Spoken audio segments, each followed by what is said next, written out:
genuine questions. That's because is that because you are interested in the world that you've worked in for decades now? Yeah, so I've been in theatre and film I've done that since I left school.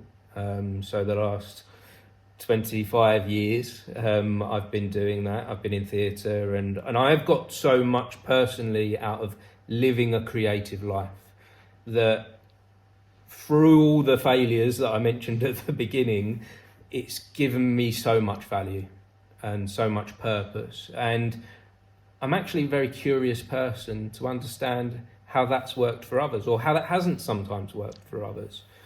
And from my position, I've looked at a lot of friends and a lot of people in my outer circles and gone, you're living an amazing life.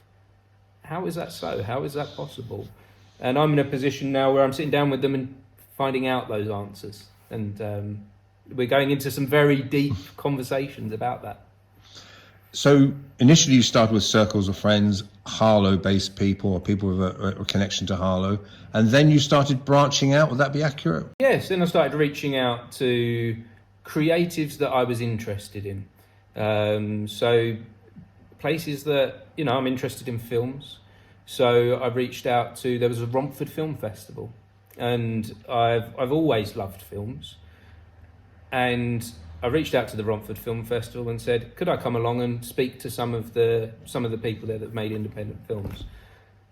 Well, I ended up attending there for a whole week and interviewed about 30, 40 people, did 30, 40 podcasts in a week. And I had an amazing time there. And I met so many people. And from that, I've now got a part in a film as well. Because I've got a background in acting, and I enjoy acting. And I enjoy filmmaking, like I say. So that's led on to other things.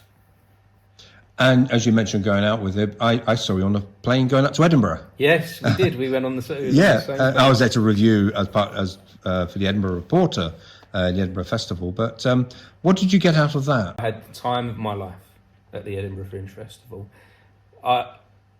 Having been involved with theatre all my life, I've never actually made it to Edinburgh. I've heard rumours and stories about how fun and wonderful it can be and how stressful it can be at times, but it's never fitted in with my time scale, and I've never been able to make it work because it's quite an expensive thing to go and do.